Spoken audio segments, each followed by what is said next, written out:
Welcome, challengers, to the Guild Hall. I am your guild master, and today we are embarking on a highly tactical explainer.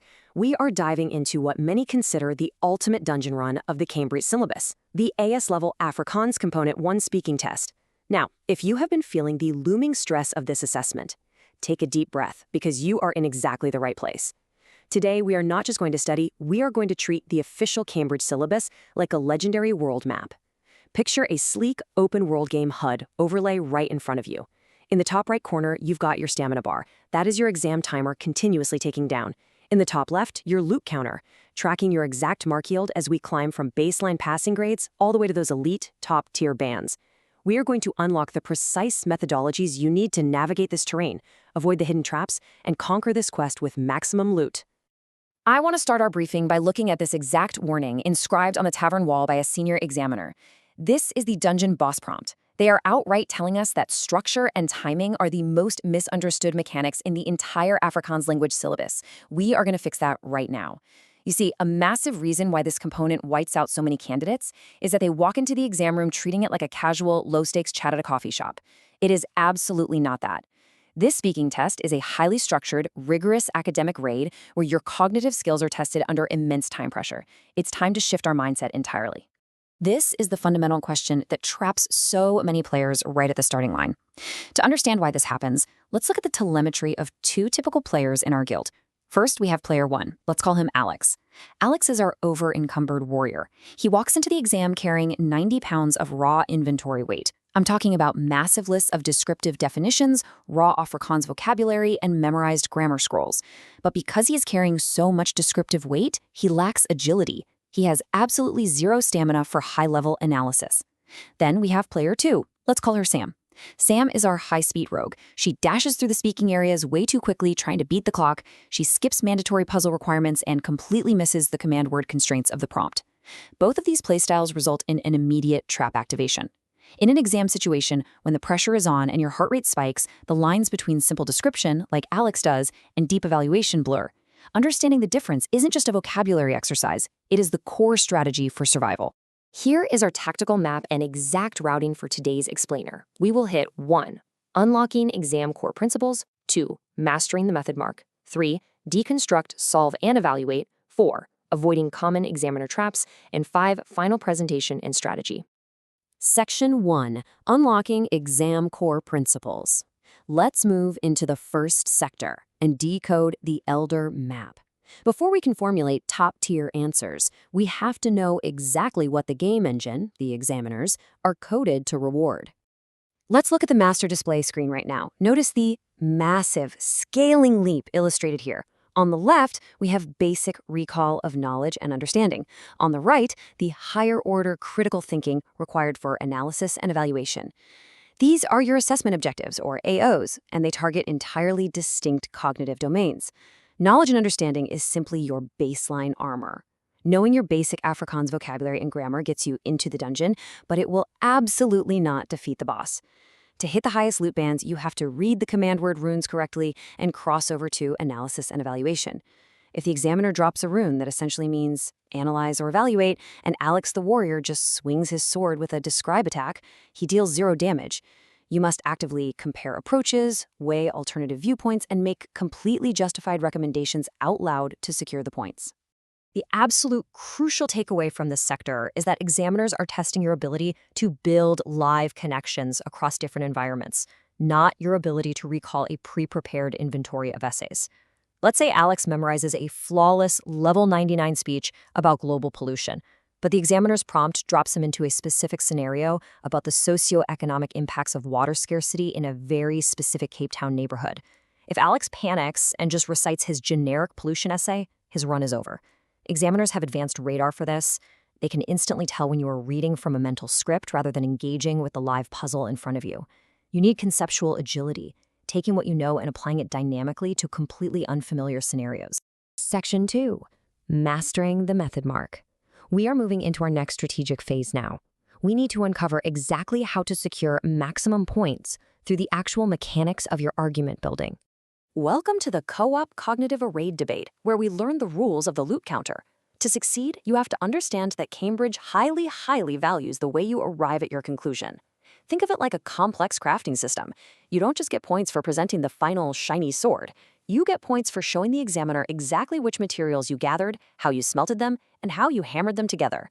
This is the method mark strategy. You are scored on your procedural application and your logical progression.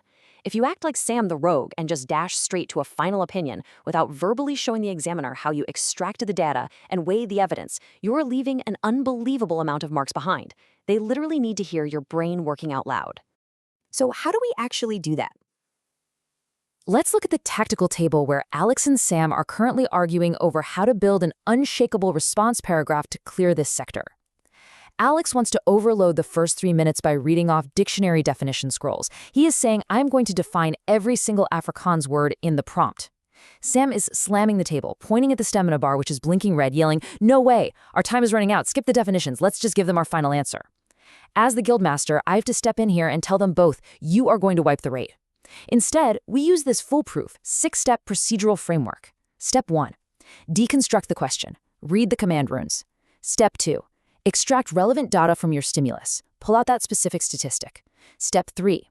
Select your analytical framework. Are we looking at this economically or socially? Step 4. Execute with clear notation out loud. Step 5. Verify your results. Step 6. Present with correct terminology. If you follow this exact sequence, you lock in every single method mark available. Section 3. Deconstruct, solve, and evaluate. To flawlessly execute the middle phases of that framework, we have to look closely at the examiner's preferred problem-solving loop. Quest pause. Before we unlock this top-end paragraph layout to help you conquer your next Cambridge exam, make sure your guild feed is perfectly optimized. Take a second right now to subscribe to Ace the Exams and enable all notifications so you never miss our weekly strategic map drops, whether you are traversing IGCSE, O-levels, or AS and A-level territory. Okay, back to the tactical table. Alex and Sam have encountered an unexpected puzzle roadblock mid-paragraph. Their evidence link just dropped, and they are threatened with total quest failure. This is where you deploy the 5-step cognitive methodology. You identify the given info, break it into logical steps, and solve systematically. But the real lifesaver here is step 4. Check for reasonableness. This is your mid-quest mana recharge.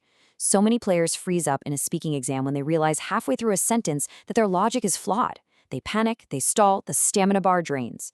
By intentionally building in a check for reasonableness out loud, you give yourself mechanical permission to catch logical gaps, correct yourself smoothly, and proceed to step 5, making a rock-solid, justified recommendation. Now, to bridge those points flawlessly and execute a critical strike, we use a structural blueprint like PEEL: point, evidence, explanation, link. But when you reach that final evaluation stage, the explanation and link, you must use these 4 critical checks to guarantee your analysis hits the highest syllabus bands. Let's slow down because this is dense, high-value cognitive work.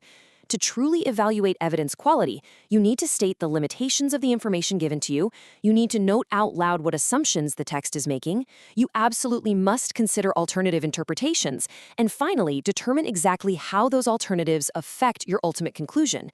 If you can hit these 4 beats during your speaking test, you undeniably prove to the examiner that you possess elite-level critical thinking. It is a literal game changer for your final score. Section 4. Avoiding common examiner traps. Okay, you have the playbook, you have the structural framework, but now we are entering the interactive viewer raid world. We need to identify the exact traps where previous candidates have instantly drained their mark potential. I am handing control over to you for a live diagnostic check. Sourced directly from Cambridge Principal Examiner reports, these are the top 3 most dangerous missteps on the map. I call this Challenge 1, the visual radar sweep. Imagine a highly complex source text about youth migration in South Africa. The clock is ticking. Mistake number 1 is confusing cause and effect. Players constantly mix up whether the migration caused the economic shift or the economic shift caused the migration. You have to keep your logic flowing in the correct direction. Mistake number 2 is forgetting to check format and presentation. But mistake number 3 is the ultimate trap: answers that are not specific to the context given. Let's do Challenge 2, spot the defective item. Imagine a student is given a prompt specifically about the impact of remote learning on rural farming communities. But the student starts giving a highly polished, memorized speech about why smartphones are bad for teenagers' sleep schedules in the city. Can you spot the exact line where their logic drops the mark? It's right at the beginning. They fail to lock on to the specific context. If you give a generic answer to a hyper-specific question, you fail the context requirement completely, and the loot drops to 0. Let me use my digital pointer here to isolate one more massive flaw. Look at this examiner alert on the screen. Examiners have explicitly warned that candidates consistently confuse key terminology. If you are going to use a complex Afrikaans term to anchor your entire analytical pathway, you must take 5 seconds to define exactly how you are using it in this specific context. This is a non-negotiable defensive maneuver. If Alex the Warrior swings a massive vocabulary word but uses it slightly wrong, the examiner isn't going to guess what he meant. They aren't mind readers, and they definitely won't give you the benefit of the doubt. Define your terms early, set your boundaries, and then build your analysis on top of that solid foundation. Section 5. Final Presentation and Strategy. We are approaching the victory screen challengers. Let's look at how you must package all this strategic work into a flawless final expedition loadout.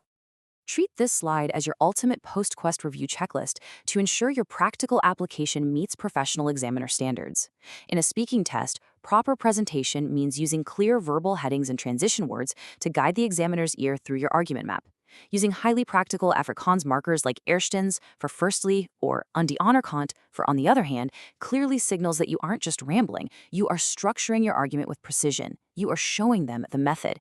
If you frame your answer appropriately, use your conformed terminology consistently, and mentally annotate your points, you will secure those strict presentation convention marks. Alex and Sam has successfully compiled their full mark quest, and their final loot drop breakdown is showing maximum marks. I want to distill this entire simulation down into 3 universal rules for you to take away. Rule 1, the pre-quest question scan. You must decode the exact command words.